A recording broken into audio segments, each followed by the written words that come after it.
بسم اللہ الرحمن الرحیم۔ اس ویڈیو میں ہم کتاب جواہر البحار جلد نمبر 3 کو آگے کنٹینیو کریں گے۔ اس سے پہلے اگر آپ نے سبسکرائب نہیں کیا تو سبسکرائب کر لیں اور بیل آئیکن پریس کر دیں۔ تو شروع کرتے ہیں۔ تبصرہ۔ سید عالم صلی اللہ علیہ وسلم کے لیے یہ ایک علیحدہ دوسری خصوصیت ہے کہ خازن جنت آپ صلی اللہ علیہ وسلم کے علاوہ کسی اور کے لیے کھڑے نہیں ہوں گے۔ اس میں حضور اکرم صلی اللہ علیہ وسلم کے مرتبہ و فضیلت کی زیادتی کا اظہار ہے، ورنہ نگہبانِ جنت سب کے سب سید عالم صلی اللہ علیہ وسلم کے خدام ہیں اور آپ صلی اللہ علیہ وسلم ان کے لیے بمنزلہ بادشاہ کے ہیں۔ اور انہی خصائص میں سے یہ ہے کہ سید عالم صلی اللہ علیہ وسلم ہی سب سے پہلے بہشت میں داخل ہوں گے، جیسا کہ آپ صلی اللہ علیہ وسلم نے فرمایا، سب سے پہلے میں ہی جنت کی زنجیر ہلاؤں گا، پھر وہ میرے لیے کھول دی جائے گی، پس میں اس میں فقراء مومنین کے ہمراہ داخل ہوں گا۔ اور یہ فخریہ نہیں ہے، اسے امام ترمذی قدس سرہ نے روایت کیا ہے۔ اور انہی خصائص میں سے یہ ہے کہ حضور انور صلی اللہ علیہ وسلم کو حوض کوثر عطا ہوگا، موتی اور یاقوت پر رواں جنتی نہر آپ صلی اللہ علیہ وسلم کے حوض میں آ کر بہے گی، جس کا پانی شہد سے زیادہ شیریں اور برف سے زیادہ سفید ہے۔ اور انہی خصائص میں سے یہ ہے کہ آپ صلی اللہ علیہ وسلم کو وسیلہ عطا ہوگا جو جنت کا ایک اعلیٰ درجہ ہے۔ امت مصطفیٰ صلی اللہ علیہ وسلم کے خصائص معلوم رہے کہ جب اللہ سبحانہ وتعالیٰ نے غایت الکان پر کل عالم کو پیدا فرمایا اور موجودات عیانیہ کے لیے ہمارے نبی کریم صلی اللہ علیہ وسلم کے جسد منور کو ظاہر فرمایا، تو اس خصوصیت و قابلیت کے لحاظ سے جو انسان میں ہے، عنایت ربانی اپنی رافت کے ساتھ ظاہر ہوئی اور آپ صلی اللہ علیہ وسلم نے انسانوں میں ظہور فرمایا۔ اگرچہ تمام انسانوں و جنات سبھی آپ صلی اللہ علیہ وسلم کی امت ہی ہیں، مگر انسان خصوصی وصف کی بدولت سب سے ممتاز ہے۔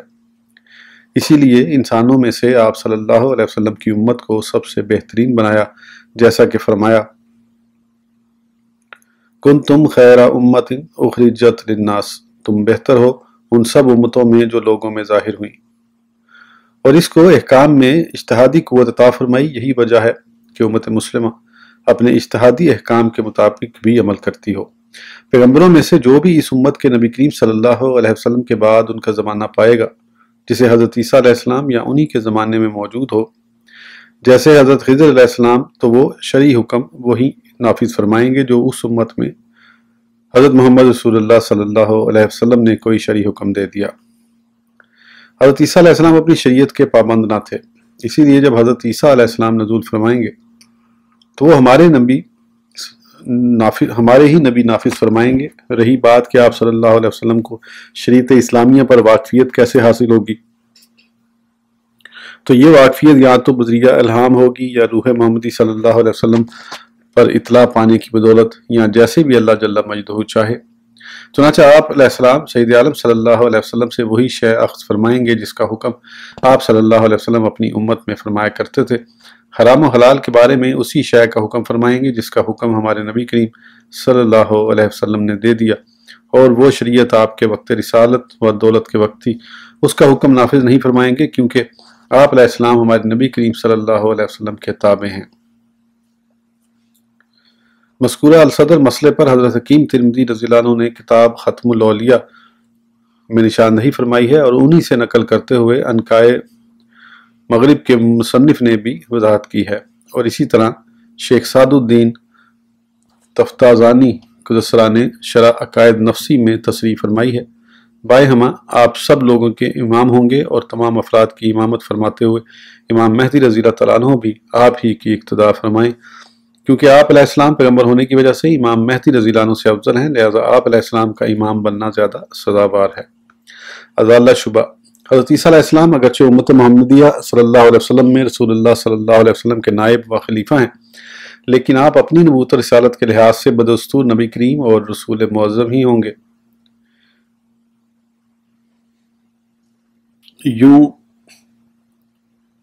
یوں نہیں جیسا کہ بعض لوگوں کا خیال ہے کہ آپ علیہ السلام بھی اس امت کا ایک عام آدمی کی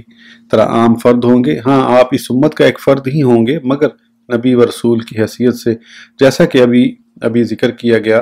کہ آپ علیہ السلام پر ہمارے نبی کریم صلی اللہ علیہ وسلم کی اتباع واجب ہے، اور رسول اکرم صلی اللہ علیہ وسلم ہی کی شریعت کے مطابق آپ کا حکم چلانا واجب ہے۔ مطلب یہ ہے کہ خلافت و نیابت کی بنا پر آپ منصب نبوت و رسالت سے معزول نہیں ہوں گے۔ اسی طرح جو علماء یہ کہتے ہیں کہ حضرت خضر علیہ السلام بھی نبی ہیں اور اب تک باحیات ہیں، تو ان کے لیے بھی یہی حکم ہے کہ آن جناب اسی ملت کے احکام کے پابند ہیں، اور یہی حکم حضرت الیاس علیہ السلام کے بارے میں بھی ہے۔ جیسا کہ امام ابو عبداللہ قرطبی نے اس کی تصحیح کرتے ہوئے فرمایا کہ آپ بھی ابھی تک زندہ ہیں۔ خلاصہ سخن، ہمارے نبی کریم صلی اللہ علیہ وسلم کے علاوہ رسول کرام میں ایسا کوئی بھی رسول نہیں کہ جن کے پیروکاروں میں ایسا کوئی رسول محتشم بھی ہو کہ جس کی مستقل شریعت و کتابت ہو۔ لہذا اس امت محمدیہ صلی اللہ علیہ وسلم کے لیے یہی ایک شرف کافی ہے۔ اللہ تعالیٰ اس کے شرف اور فضو کرے، آمین بجا النبی الامین صلی اللہ علیہ وسلم۔ تو سبھی خوبیاں اس اللہ جل مجدہ کے لیے ہیں جس نے ہمیں اس رحمت سے مخصوص فرمایا اور اس نعمت سے ہمارے دامن پر فرمائے، اور ہمیں فضائل کثیرہ کی عمومیت سے مورد احسان ٹھہرایا، اور اپنی کتاب عزیز میں ہمیں اپنے اس ارشاد کے ساتھ خطاب فرمایا، کنتم خیر امت۔ اللہ تعالیٰ کے اس ارشاد میں کلمہ کنتم قابل غور ہے، یعنی لوح محفوظ میں یا علم اللہ میں تم خیر امت تھے۔ نصیحت، لہذا جو بھی امت محمدیہ صلی اللہ علیہ وسلم سے ہے اس کے شان نشان یہی ہے کہ وہ پاکیزہ اخلاق اپنائے، تاکہ ان اوصاف پسندیدہ کا جو اس امت کے لیے مخصوص ہیں یہ شخص بھی مستحق ٹھہر سکے اور خیر و فلاح کا اہل ہو سکے۔ امام مجاہد رحمۃ اللہ تعالی علیہ نے فرمایا کہ کنتم خیر امت اخرجت للناس کا مصداق کوئی شخص اسی وقت ہوگا جبکہ وہ مذکورہ شرائط کا حامل بھی ہو، یعنی امر بالمعروف اور نہی عن المنکر پر عامل ہو۔ امت محمدیہ صلی اللہ علیہ وسلم کے خیر امم ہونے کی ایک وجہ یہ بھی بیان کی گئی ہے، اس امت میں چونکہ مسلمانوں کی اکثریت ہے اور امر بالمعروف اور نہی عن المنکر ان میں بالکل واضح ہے۔ یہ بھی کہا گیا ہے کہ مذکورہ الصدر آیت میں یہ خطاب براہ راست سید عالم صلی اللہ علیہ وسلم کے اصحاب سے ہے، جیسا کہ خود سید عالم صلی اللہ علیہ وسلم نے فرمایا، لوگوں میں سب سے بہتر میرا زمانہ ہے، پھر وہ جو ان سے متصل ہے، پھر وہ جو ان سے قریب ہے، اور اسی سے یہ بھی معلوم ہو گیا کہ اس امت کے اولین اپنے بعد والوں سے برتر ہیں۔ اور بڑے بڑے علماء کا رجحان اسی طرف ہے کہ جس شخص کو نبی کریم صلی اللہ علیہ وسلم کی مصاحبت میسر آ گئی اور اس نے اگرچہ آپ صلی اللہ علیہ وسلم کو لحظہ بھر بھی دیکھا ہو اور اپنی عمر میں صرف ایک ہی مرتبہ دیکھا ہو، اسے اپنے بعد کے آنے والوں پر افضلیت حاصل ہے، کیونکہ مصاحبت و رویت کی فضیلت کی اور کوئی فضیلت ہمسری نہیں کر سکتی۔ مذہب جمہور یہی ہے، اور علامہ ابو عمر ابن عبد البر کا مذہب یہ ہے کہ بعض دفعہ صحابہ کرام کے بعد والے بعض صحابہ سے عمل میں افضل ہوتے ہیں، کیونکہ سید عالم صلی اللہ علیہ وسلم کا ارشاد خیر الناس کرنی اپنے عموم پر نہیں ہے، اس کرن میں فاضل و مفضول کا اکٹھ اس کی دلیل ہے۔ یعنی سید عالم صلی اللہ علیہ وسلم کے زمانے میں ایسے منافقوں کی بھی ایک جماعت پائی جاتی تھی جو بظاہر ایمان کا اظہار کرتی تھی، اور ایسے مرتکب کبیرہ بھی پائے جاتے تھے جن پر حدود جاری کی گئی۔ دلائل، حضرت ابو امامہ رضی اللہ عنہ سے روایت ہے کہ سید عالم صلی اللہ علیہ وسلم نے فرمایا، اس شخص کے لیے خوشخبری ہے کہ جس نے مجھے دیکھا اور مجھ پر ایمان لایا، اور اس شخص کے لیے 7 دفعہ خوشخبری ہے جو مجھ پر بن دیکھے ایمان لایا۔ امام ابو داؤد 83 گدسرہ کی مسند میں حضرت محمد ابن ابی حمید سے روایت ہے، انہوں نے حضرت زید بن اسلم سے، اور انہوں نے اپنے والد سے، اور انہوں نے حضرت عمر فاروق اعظم رضی اللہ تعالیٰ عنہ سے روایت کیا کہ آپ رضی اللہ تعالیٰ عنہ نے فرمایا، میں ایک مرتبہ نبی کریم صلی اللہ علیہ وسلم کے پاس بیٹھا ہوا تھا کہ آپ صلی اللہ علیہ وسلم نے فرمایا، کیا جانتے ہو ایمان کے لحاظ سے سب سے بالا تر کون سی مخلوق ہے؟ ہم نے عرض کیا، فرشتے یا رسول اللہ صلی اللہ علیہ وسلم؟ تو آپ صلی اللہ علیہ وسلم نے فرمایا، اللہ قسم ان کے لیے تو حق فضیلت ثابت ہے ہی، میری مراد ان کے علاوہ میں ہے۔ ہم نے عرض کیا، انبیاء کرام علیہ السلام؟ آپ صلی اللہ علیہ وسلم نے فرمایا، اللہ قسم ان کے لیے بھی حق برتری ثابت ہے، میری مراد ان کے علاوہ میں ہے۔ ہمارے سکوت پر پھر آپ صلی اللہ علیہ وسلم نے فرمایا، ایمان کے لحاظ سے افضل مخلوق وہ لوگ ہوں گے جو ابھی تک لوگوں کی پشتوں میں ہیں، وہ پیدا ہو کر مجھ پر بن دیکھے ایمان لائیں گے، اس لیے مخلوق میں افضل مومن وہی ہوں گے۔ اور اسی طرح مروی ہے کہ امیر المومنین حضرت عمر ابن عبدالعزیز رضی اللہ عنہ کو جب خلافت سونپی گئی تو انہوں نے حضرت سالم بن عبداللہ رضی اللہ عنہما کو خط لکھا کہ آپ میرے لیے حضرت سیدنا امیر المومنین عمر ابن خطاب رضی اللہ عنہ کی سیرت مبارکہ لکھ کر بھیج دیں، تاکہ میں امور خلافت میں اس کے مطابق